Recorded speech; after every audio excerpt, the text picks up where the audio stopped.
السلام عليكم ورحمة الله وبركاته.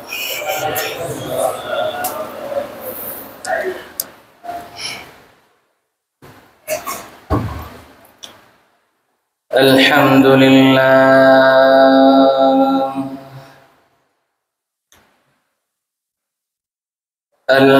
لله نحمده ونستعينه ونستغفره ونؤمن به ونتوكل عليه ونعوذ بالله من شرور أنفسنا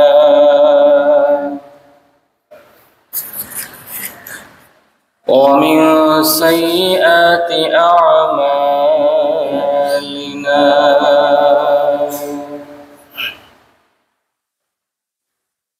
من يهده الله فلا مضل له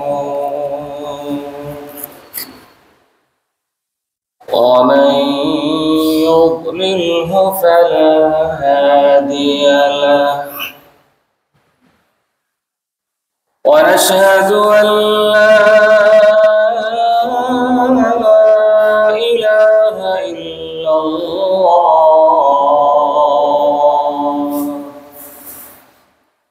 وحده لا شريك له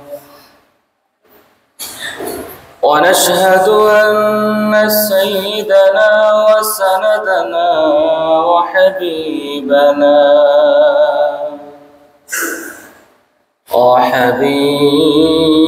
ربنا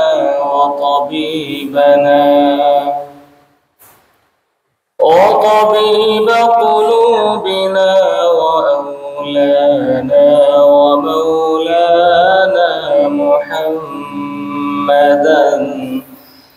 عبده ورسوله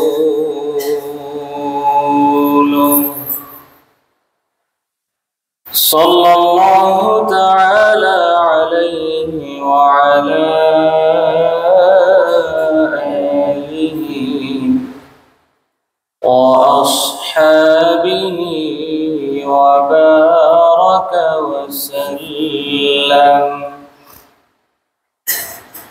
وبارك وسلم تسليما كثيرا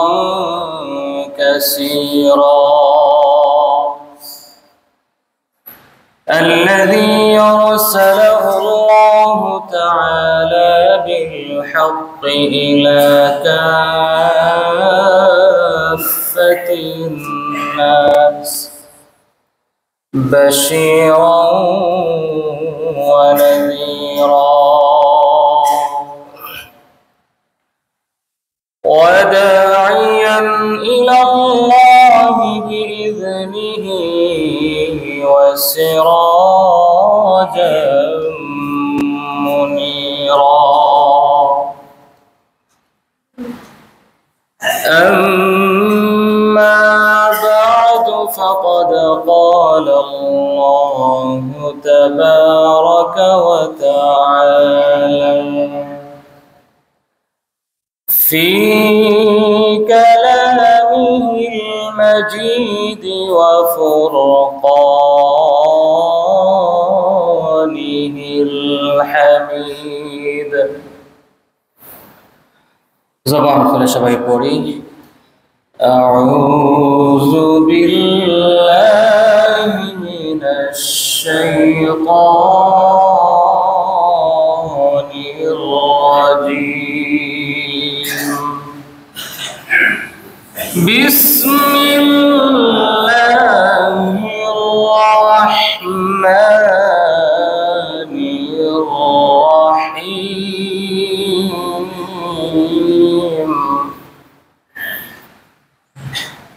وإذ قال ربك للملائكة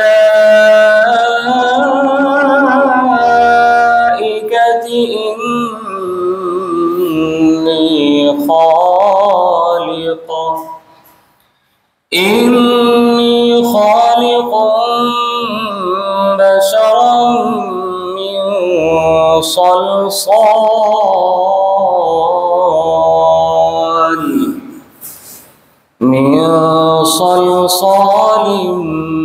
من حمأ مسنون فإذا سويته ونفخت فيه من روحي فقعوا له ساجدين فسجد الملائكة كلهم أجمعون إلا إبليس أبى أن يكون مع الساجدين صدقت يا رب العالمين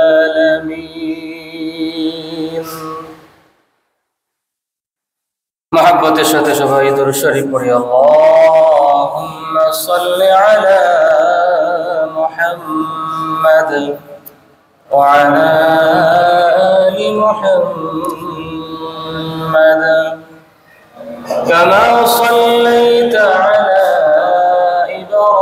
إبراهيم وعلى آل إبراهيم إنك حميد مجيد اللهم بارك على محمد وعلى آل محمد كما باركت على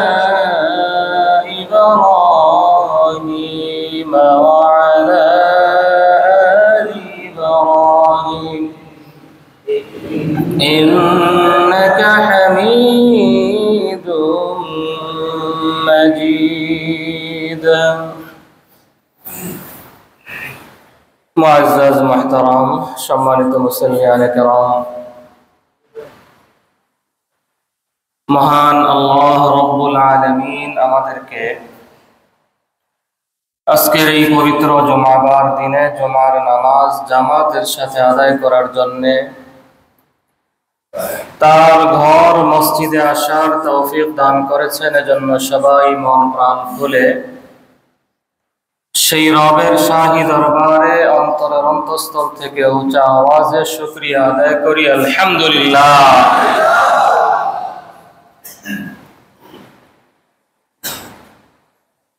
মৃত্যু পর্যন্ত যেন আল্লাহ রাব্বুল আলামিন এভাবে আমাদেরকে সুস্থ শরীরে দৈনিক 5 ওয়াক্ত নামাজে জামাতে তার ঘরে এসে হাজিরা দেওয়ার তৌফিক দান করেন, সবাই বলেন আমিন। মুমিন মুসলমান হিসাবে, আল্লাহর সৃষ্টি হিসাবে, আল্লাহর বান্দা হিসাবে দুনিয়া আখিরাতে প্রতিটা মুহূর্তে আমাদের জন্য যে জিনিসটা প্রয়োজন সেটা হলো আল্লাহর রহমত, আল্লাহর দয়া। ঠিক না বেঠিক বলেন? আল্লাহর রহমত এবং দয়া ছাড়া আমাদের পক্ষে চলা সম্ভব? কথা বলেন সবাই, সম্ভব কিনা? আমাদের সম্ভব না। এটা আমরা মানি, মনে প্রাণে বিশ্বাস করি, ঠিক কিনা বলেন? সন্দেহ আছে কারো?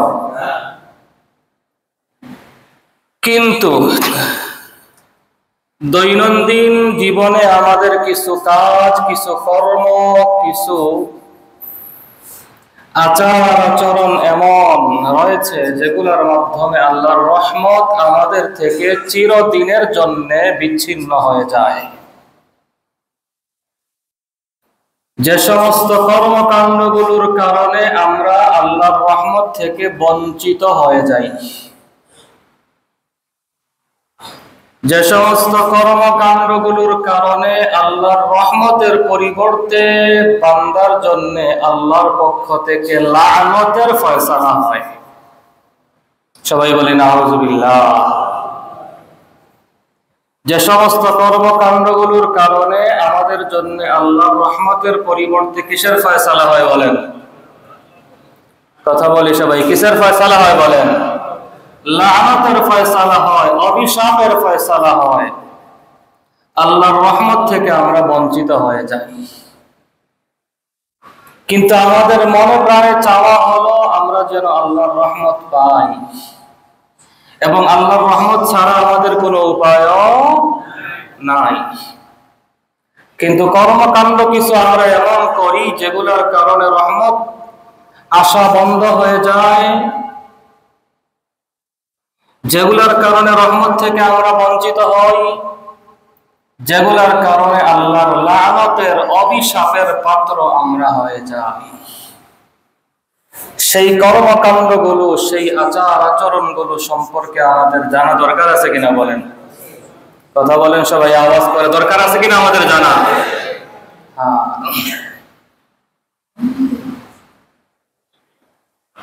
সে সমস্ত কর্মকাণ্ডগুলোর মধ্য থেকে এক নাম্বার হলো আল্লাহ রাব্বুল আলামিনের হুকুমকে অস্বীকার করা।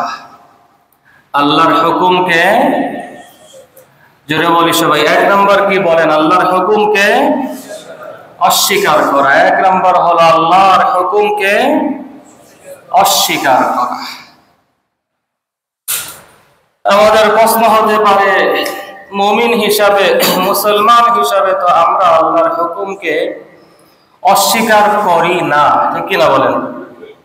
আমরা কি আল্লাহর হুকুমকে অস্বীকার করি বলেন?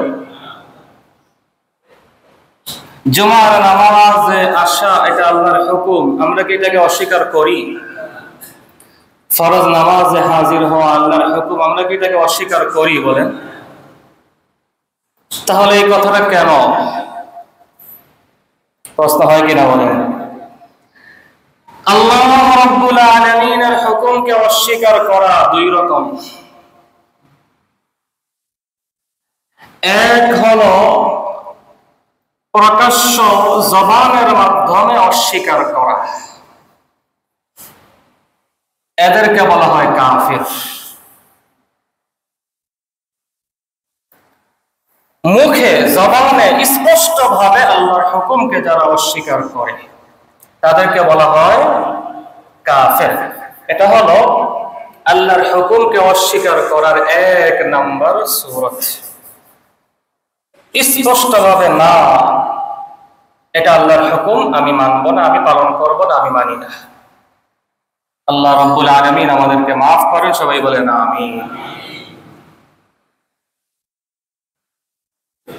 দ্বিতীয় হলো আল্লাহ রাব্বুল আলামিনের হুকুমকে ইনকার হুকমিল্লাহ আমালান লা ইতিকাদান। বিশ্বাস করি আমি এটা আল্লাহর হুকুম, কিন্তু আমলে বাস্তবায়ন করি না। এক নাম্বার হলো ইনকার হুকমিল্লাহ ইতিকাদান, একদম আমার বিশ্বাসই নাই যে এটা আল্লাহর হুকুম, আমি মানি না। এ হলো কাফেররা, তারা মানেই না, তারা বিশ্বাসই করে না। এর মধ্যে আমরা পড়ি না, ঠিক কিনা বলেন? দুই নাম্বার হলো ইনকার হুকমিল্লাহি আমালান লা ইতিকাদান, বিশ্বাস করি আল্লাহর হুকুম কিন্তু আমল করি না। বিশ্বাস করি এটা আল্লাহর হুকুম কিন্তু আমল করি, কি বলেন? এই সংজ্ঞায়, এই প্রকারে আমরা কেউ পড়ি না। কথা বলেন, এই প্রকারের মধ্যে আমরা পড়ি কিনা? জোরে বলেন সবাই, আরো জোরে বলি সবাই, এই প্রকারের মধ্যে আমরা পড়ি কিনা বলেন? মুমিন মুসলমান আমরা দিল থেকে বিশ্বাস করি আল্লাহর হুকুম, দৈনিক 5 ওয়াক্ত নামাজ ফরজ। শতকরা 100 জনের 100 জন মুসলমান আমরা এটাকে মনে প্রাণে মানি, কিন্তু নামাজের জামাতে কি 100 জনের 100 জনই আসি? আল্লাহর হুকুম স্বীকার করি, কিন্তু আমলের ক্ষেত্রে শতকরা হয়তো 20%, 30%, 40%, ঠিক না ঠিক বলেন? এটা হলো আল্লাহর হুকুমকে অস্বীকার করার দ্বিতীয় সূরত। কথা বলছি কিনা আমরা সবাই, কি বলেন? এই অস্বীকারের মধ্য দিয়ে আমাদের দৈনন্দিন জীবন কাটতেছে, ঠিক না ঠিক বলেন?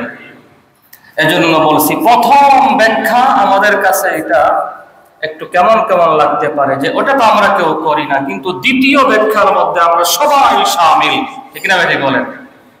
মনে প্রাণে স্বীকার করি, মনে প্রাণে মানি, কিন্তু আমলের বেলায় না। এটাও কিন্তু আল্লাহর হুকুমকে অস্বীকার করা। এবং এই অস্বীকারটা যদি ধারাবাহিক হতে থাকে, তাহলে একজন কাফের যে জবানে অস্বীকার করলো, আর আমি একজন মুসলমান, আমি জবানে অস্বীকার করলাম না কিন্তু আমলের মাধ্যমে অস্বীকার করলাম, তার এবং আমার মধ্যে কোনো পার্থক্য আর রইল? সেও নামাজে আসে না, আমিও আসলাম না, পার্থক্য হলো সে মুখে স্বীকার করে না, আমি মুখে স্বীকার করি, কিন্তু দ্বিতীয়টার বেলায় সে আর আমি সমান, সেও আমল করে না, আমিও আমল করি না, ঠিক না ঠিক বলেন? পার্থক্যটা বুঝছি কিনা আমরা? প্রথমটার বেলায় তার আর আমার সাথে 50-50, সে মুখে অস্বীকার করে, আমি মুখে অস্বীকার করি, আবার করিও না। কিন্তু দ্বিতীয়টার বেলা একদম শতভাগ মিল, সেও আমল করে না, আমিও আমল করি না। ব্যাখ্যাটা বোঝা আসছে কিনা আমাদের সবার? বলেন, জোরে আওয়াজ করে বলে সবাই, বোঝা আসছে কিনা বলেন? এই একটা কর্মকাণ্ডের কারণে আল্লাহ রাব্বুল আলামিনের রহমত থেকে আমরা দিন দিন দূরে সরে যাচ্ছি, আল্লাহর লানতের অভিশাপের পাত্র আমরা হচ্ছি। এক নম্বর কর্মকাণ্ড হলো আল্লাহর হুকুমকে অস্বীকার করা। কাফেররা আল্লাহর হুকুমকে অস্বীকার করে, জবানে অস্বীকার করে, আমলের মাধ্যমে অস্বীকার করে, কিন্তু আমরা জবানে অস্বীকার করি না, কিন্তু আমলের মাধ্যমে অস্বীকার করি।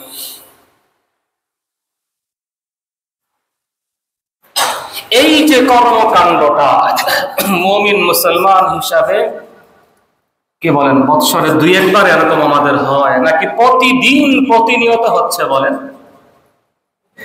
কথা বলেন সবাই, প্রতিদিন প্রতি মুহূর্তে হচ্ছে না এই অস্বীকারটা? বলেন, জোরে বলেন সবাই, প্রতি মুহূর্তে হচ্ছে কিনা বলেন? প্রতি 5 ওয়াক্ত নামাজের আযান আমার কানে যায়, কিন্তু আমি নামাজের জামাতে আসি না। কাফের নামাজকে অস্বীকার করে জবানে, আমি নামাজকে জবানে অস্বীকার করি না, কিন্তু আমি আমলের মাধ্যমে নামাজকে অস্বীকারী, ঠিক না ঠিক বলেন?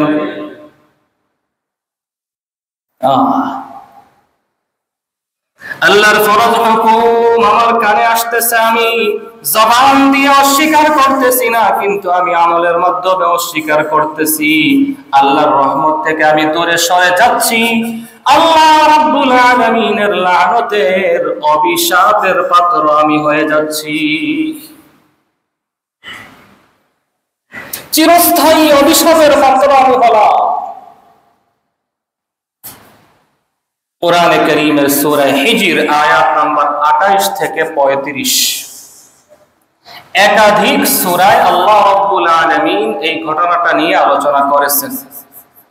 আল্লাহ রাব্বুল আলামিন যখন সূরা বাকারার মধ্যে আলোচনাটা আসছে, একাধিক সূরার জন্য বলছি আমি, আল্লাহ রাব্বুল আলামিন যখন মানব জাতিকে সৃষ্টি করলেন, আদম আলাইহিস সালামকে আল্লাহ যখন সৃষ্টি করলেন, তখন আদম এবং বনি আদমের শ্রেষ্ঠত্বকে ফেরেশতাদের সামনে তুলে ধরার জন্য আল্লাহ ফেরেশতাদেরকে কি বললেন?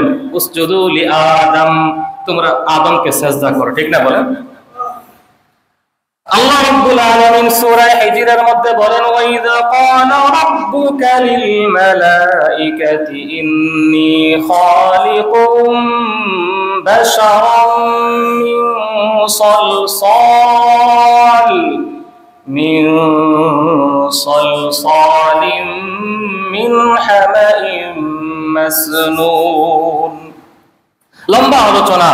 আল্লাহ রাব্বুল আলামিন বনি আদমকে সৃষ্টি করলেন।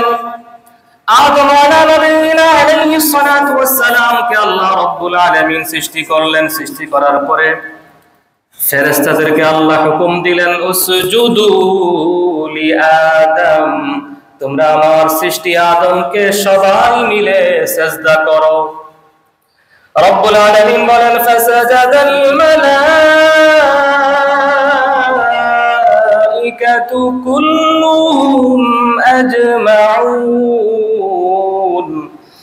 আল্লাহ রব্বুল আলামিন হুকুম করলেন, ফেরেশতারা সবাই মিলে একসাথে আল্লাহর হুকুম আদায় করলেন, সবাই সিজদায় পড়ে গেলেন। আল্লাহ হুকুম করলেন, সাথে সাথে তারা পালন করলেন। ইল্লা ইবলিস, ইবলিস বলল সে না, আমি পারবো না, আমার দ্বারা এটা হবে না, আমি করব না। আবা, আল্লাহ বলেন সে অস্বীকার করলো, আমার হুকুম পালন করতে সে অস্বীকার করলো। এখানে সে অস্বীকার করলো জবানের মাধ্যমে। সে বলল যে আমি করব না, এবং সে তার অস্বীকারের পক্ষে যুক্তি দাঁড় করালো। কি বলেন, আল্লাহর হুকুম সামনে আসলে পালনও করি না, আবার না করার ব্যাপারে যুক্তিও দাঁড় করাই, এমন মুসলমান আছে না নাই? বলেন, জোরে বলেন সবাই, আছে না নাই এরকম মুসলমান? তাহলে তাদের মধ্যে আর ইবলিসের মধ্যে অনেক বেশি পার্থক্য, তাই না? কথা বলেন সবাই, অনেক বেশি পার্থক্য নাকি? নাকি সমান? বলেন। স্পষ্ট সে অস্বীকার করলো, আবার সে অস্বীকার করলো। তো সে জবানে অস্বীকার করলো, আর আমি জবানে স্বীকার করি কিন্তু মুখে স্বীকার করি কিন্তু আমলে স্বীকার করি না। ওই যে বলছিলাম অস্বীকারের দুইটা সূরত, একটা হলো জবানে অস্বীকার করা, একটা হলো আমলের মাধ্যমে অস্বীকার করা। সে অস্বীকার মুখে করলো, করব না, আর আমি মুখে বলি ঠিক আছে কিন্তু বাস্তবে আমলে করি না। তাহলে তার এবং আমার মধ্যে মিল আছে না নাই? জোরে বলেন সবাই, জোরে বলেন, আছে না নাই? এবার আসেন আল্লাহ রাব্বুল আলামিন সূরা হিজরের পরবর্তী আয়াতে কি বলতেছেন? আল্লাহ বলেন, তোমার সিজদা না করার কারণটা কি? সে যুক্তি দাঁড় করালো আমি শ্রেষ্ঠ, আদম সৃষ্টি মাটি থেকে, আমি সৃষ্টি আগুন থেকে, আমি শ্রেষ্ঠ। শ্রেষ্ঠ কখনো তার যে নিচের কাউকে সম্মান করে না, এটা আমার আদর্শে না, এটা আমার সংবিধানে নাই। এবার সর্বশেষ আল্লাহ রাব্বুল আলামিন যে সমাধান দিলেন, যেজন্য এই আয়াতে কারিমাটা তেলাওয়াত করা, এই আলোচ্য বিষয়ের সাথে আয়াতের যে সম্পর্ক আমি বলছিলাম প্রথমেই, যে সমস্ত কর্মকাণ্ডগুলোর কারণে আমরা আল্লাহর রহমত থেকে বঞ্চিত হই, আল্লাহর লানতের অভিশাপের পাত্র আমরা হই, এর মধ্যে এক নম্বর কর্মকাণ্ড হলো আল্লাহর হুকুম অস্বীকার করা। এর কারণে রহমত থেকে বঞ্চিত হয়ে যাই আমরা, আল্লাহর লানতের পাত্র আমরা হয়ে যাই। আয়াতের সাথে আমরা একটু মিলাই, সূরা হিজর আয়াত নাম্বার 28 থেকে 35, আয়াতগুলো আমরা ভালো করে পড়বো, শুনবো, বুঝবো। যখন আল্লাহ রাব্বুল আলামিনের সাথে তার এই ঘটনাটা ঘটলো, সর্বশেষে আল্লাহ বললেন, قال فاخرج منها, ও ইবলিস, তুমি যখন আমি আল্লাহ রাব্বুল আলামিনের হুকুম পালন করতে অস্বীকার করলা, আমি আল্লাহ রাব্বুল আলামিনের রহমতের জায়গা, আমার নিয়ামতের জায়গা, সুখ শান্তির জায়গা হলো জান্নাত। আমার হুকুম পালন করতে তুমি যখন অসম্মতি জানালে, আমার হুকুম যখন তুমি পালন করতে অস্বীকার করে দিলে, আমি আল্লাহর ঘোষণা হলো তোমার জায়গা আর জান্নাত হতে পারে না। সুতরাং আমার অর্ডার হলো এই মুহূর্তে তুমি জান্নাত থেকে বের হয়ে যাও। কিয়ামত পর্যন্ত যারা আমি আল্লাহ রাব্বুল আলামিনের আলামিনের হুকুমকে অস্বীকার করবে, তোমার থেকে যেন তারা শিক্ষা নিয়ে নেয়। তারা জবানে যদিও, মনে প্রাণে যদিও তারা জান্নাত চায় না কেন, কিন্তু আমি আল্লাহর ঘোষণা হলো হাজার চেয়েও লাভ হবে না। আমার হুকুম যদি অস্বীকার তারা করে, তাহলে তাদের ঠিকানা হলো চিরস্থায়ী জাহান্নাম। আমার হুকুম অস্বীকার করবা, আবার জান্নাতি হওয়ার আশা নিয়ে বসে থাকবা, এত বুকামি ছাড়া আর কিছু নয়। ঠিক না? ঠিক বলে। আল্লাহ বলেন তোমার ঠিকানা আর জান্নাত না, বের হয়ে যাও। এক নম্বর শাস্তি। আল্লাহ কি বলছেন যে তুমি বের হও? শাস্তি, আমার হুকুম অস্বীকার করছো, শাস্তি কিছুদিন পাবা, তারপরে আবার ফিরে আসবে, এমন কিছু বলছেন? আল্লাহ বলেন চিরস্থায়ী, চিরদিনের জন্য তোমার জন্য জাহান্নাম থেকে বহিষ্কার তুমি। আল্লাহ আয়াতের পরবর্তী অংশে বলতেছেন ওয়া ইন্না আলাইকাল লা'নাতা ইলা ইয়াউমিদ্দিন। ও ইবলিস, আমি আল্লাহ রাব্বুল আলামিন বললাম উসজুদু লি আদম, আদমকে সিজদা করো। তুমি, আমি আল্লাহ রাব্বুল আলামিনের হুকুমকে অস্বীকার করলা, তোমার জন্য আমি আল্লাহর ঘোষণা কিয়ামত পর্যন্ত আনেওয়ালা বনি আদম যারা আমি আল্লাহ রাব্বুল আলামিনের হুকুমকে অস্বীকার করবে, তাদের জন্য আমি আল্লাহর ঘোষণা ওয়া ইন্না আলাইকাল লা'না ইলা ইয়াউমিদ্দিন। তোমার মতো আমার হুকুম অস্বীকারকারীদের জন্য কিয়ামত পর্যন্ত আমি আল্লাহর পক্ষ থেকে লাআনতের ফয়সালা আমি দিয়ে দিলাম। নাউযুবিল্লাহ বলি সবাই। ওয়া ইন্না আলাইকাল লা'না ইলা ইয়াউমিদ্দিন, কিয়ামত পর্যন্ত তোমার জন্য, তোমার মতো আমার হুকুম অস্বীকারীদের জন্য আমার পক্ষ থেকে লাআনত, অভিশাপ। অন্য আয়াতে আল্লাহ বলতেছেন ফাখরুজ ফাইন্নাকা রাজিম, তুমি বের হয়ে যাও, তুমি তো বিতাড়িত। ওয়া ইন্না আলাইকা লা'নাতি ইলা ইয়াউমিদ্দিন, কিয়ামত পর্যন্তের জন্য আমার পক্ষ থেকে লানত তোমার জন্য। তাহলে কি বলেন, আমাদের আলোচ্য বিষয়ের সাথে কোরআনের এই আয়াতটার মিল আছে না নাই? বলেন, জোরে বলেন সবাই, আছে না নাই? আল্লাহর হুকুম অস্বীকার করলো, আল্লাহ বলেন তুমি জান্নাত থেকে বের হয়ে যাও। জান্নাত তোমার মতো আমার হুকুম অস্বীকারীদের জায়গা নয়। জান্নাত তো হলো আমার সেই সমস্ত বান্দাদের জন্য যারা বলবে সামিআনা ওয়া আতা'না। জান্নাত তো হলো আমি আল্লাহ রাব্বুল আলামিনের সেই বান্দাগুলোর জন্য যারা বলবে সামিআনা, আল্লাহ আমরা আপনার হুকুম শুনলাম, ওয়া আতা'না, এবং আপনার হুকুম শোনার সাথে সাথে আপনার হুকুমের অনুসরণ আমরা আমাদের জন্য করে নিলাম। আল্লাহ আপনি বলছেন শুনছি, এখন থেকে আমরা সেটা বাস্তবে আমল করা শুরু করে দিলাম, কোনোদিন ছাড়বো না।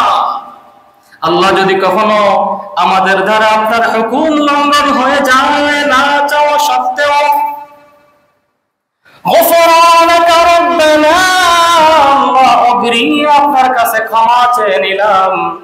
কখনো যদি আপনার হুকুম আমার দ্বারা লঙ্ঘন হয়ে যায়, অগ্রিম ক্ষমা চাই আল্লাহ, অগ্রিম ক্ষমা চাই।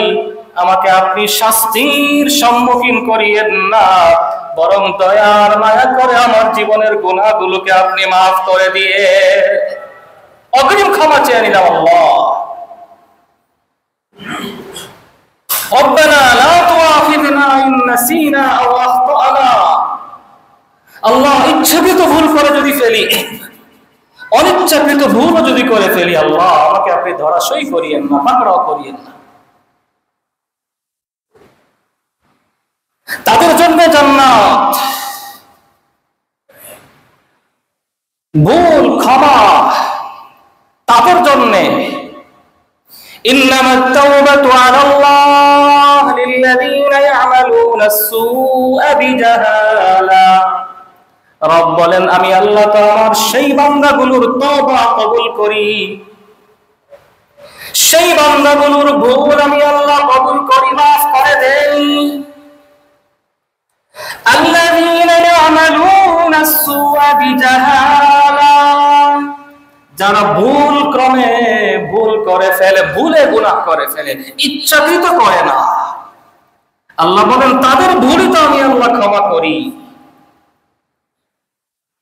তাদের ভুল আমি আল্লাহ ক্ষমা করি না। যারা জেনে শুনে ভুল করে, একের পর আবার করে, বারবার করে, তাদের ভুল আমি আল্লাহ ক্ষমা করি না। এটা অস্বীকার করা, এটা তো ভুল নয়। জেনে শুনে ভুল করা, এটা তো আমার হুকুমকে অস্বীকার করা, এটা তো ভুল নয়। তাদের ভুল আমি আল্লাহ ক্ষমা করি না।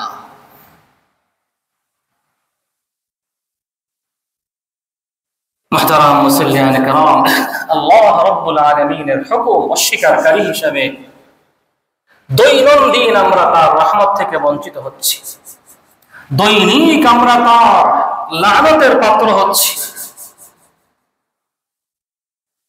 এই জন্য আজকের এই আলোচনার প্রথম অংশ থেকে আমাদের জন্য যেটা শিক্ষা, আল্লাহর হুকুমের ব্যাপারে আমরা খুব সিরিয়াস হই। আল্লাহ রাব্বুল আলামিন আমার আপনার থেকে একটা জিনিসই চান, সেটা হলো আমরা যেন তার হুকুম আদায়কারী হয়ে যাই। বনি আদমের কাজ দুইটা, এক হলো আল্লাহর হুকুম আদায় করা, দ্বিতীয় হলো আল্লাহর নিষেধ থেকে বেঁচে থাকা। এই দুইটা যদি আমাদের দ্বারা পরিপূর্ণ আদায় হয়, পরিপূর্ণভাবে পালন হয়, আমাদের জিন্দেগির বাদবাকি জিম্মাদারি, বাদবাকি দায়িত্বগুলো আল্লাহ রাব্বুল আলামিন তার কুদরতি হাতে উঠায় আনে। এজন্য জীবনের প্রতিটা ক্ষেত্রে আল্লাহ রাব্বুল আলামিনের সামনে নিজেকে সুপর্দ করে দেওয়া, নিজেকে আত্মসমর্পণ করিয়ে দেওয়া। إذ قال له ربه أسلم قال أسلمت لرب العالمين। মুসলমান আমার নাম এজন্যই তো, মুসলমান হবে আত্মসমর্পণকারী, মুসলমান নিজেকে সঁপে দিবে আল্লাহর হুকুমের সামনে, সেই তো মুসলমান।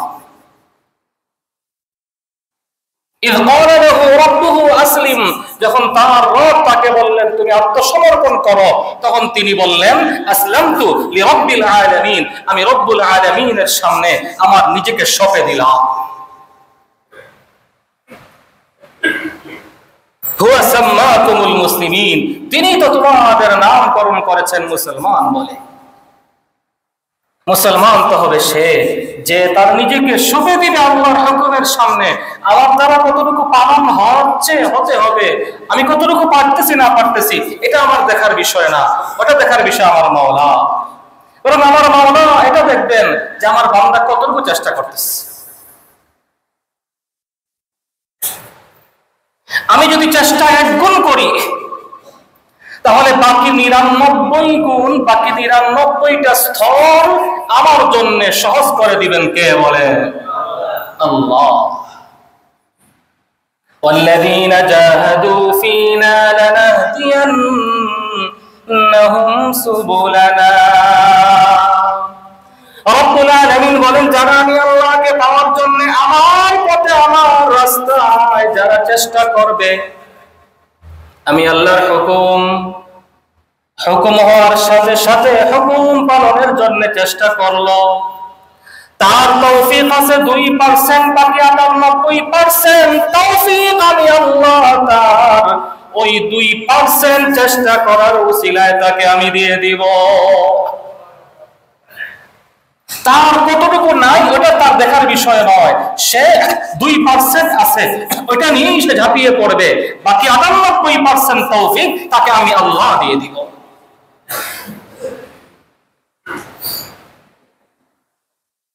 এই আয়াতের তাফসীর একজন আল্লাহর ওলির একটা ছোট্ট ঘটনা আনা হয়েছে, ঘটনাটা লম্বা, সংক্ষেপে বলতেছি সময় শেষ হয়ে আসছে।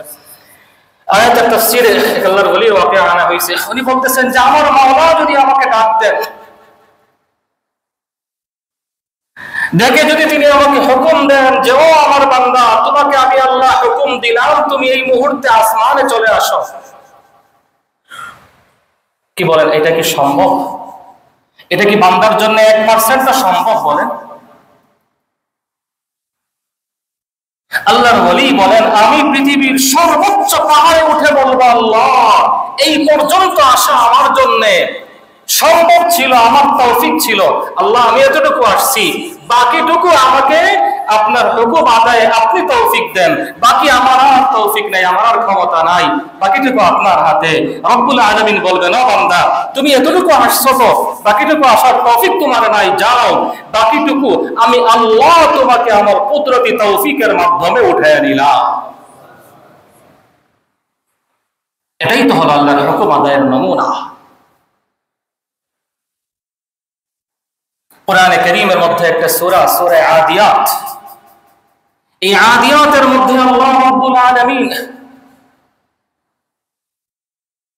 ঘোড়ার প্রশংসা করেছেন। ওয়াল আদিয়াতি দবহা, শপথ ওই সমস্ত অশ্বরাজি যারা সকাল বেলায় প্রত্যুষে যারা শত্রু বাহিনীর উপর হামলা করার জন্য রওনা দেয়, তার মালিক তার উপরে উঠে তাকে অর্ডার করে তুমি চলো।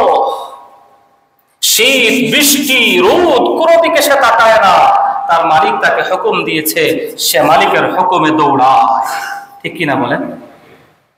ওই প্রাণীকে তার মালিক এক বেলা দুই বেলা ঠিক মতো খাবারও দেয় না, ঠিক মতো দেয় না, যা দেয় তাতে তার পেট ভরে, আবার ভরেও না,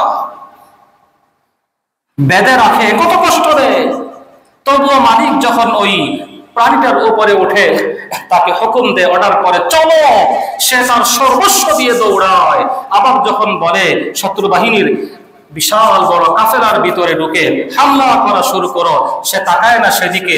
তাদের তরোয়ার, তাদের তীর, তাদের আক্রমণে সে মারা যাবে, তার কি হবে সে ওদিকে তাকায় না, বরং সে এমন ভাবে দৌড়ায়, ফাল মুগীরাতি সুবহা ফাআসারনা বিহি নাকআ, সে তার পায়ের খুরগুলো দিয়ে সর্বোচ্চ গতিতে দৌড়ায়।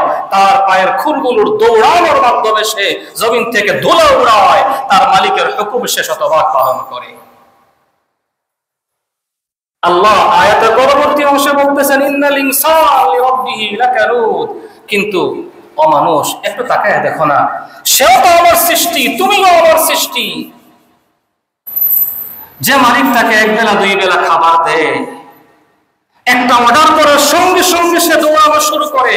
তার গায়ে শীতের জামা আছে কিনা, তার শরীর ঢাকার মতো, বৃষ্টি থেকে তাকে বাঁচানোর মতো ছাতার ব্যবস্থা আছে কিনা, কোনো দিকে সে তাকায় না। ও আমার বান্দা একটাবার তাকায় দেখো না, তুমিও তো আমার সৃষ্টি, তোমাকে আমি কত হাজার হুকুম আজ পর্যন্ত করলাম, একটা হুকুমও তো ঠিক মতো তুমি পালন করলা না। তাহলে তুমি আমার হুকুম অস্বীকারী না হয় আর কি হচ্ছে? ওই ঘোড়াটাও তো তার মালিকের হুকুমকে অস্বীকার করে না, তুই তো আমার হুকুম দৈনন্দিন প্রতিটা মুহূর্তে অস্বীকার করতেছ। ঠিক না বেঠিক বলেন? ইন্নাল ইনসানা লিরাব্বিহি লাকানুদ, আল্লাহ বলেন মানুষ তার প্রভুর হুকুমকে বড় অস্বীকারী। এজন্য এই আলোচনাগুলো ইনশাআল্লাহ আগামী জমাতেও করব।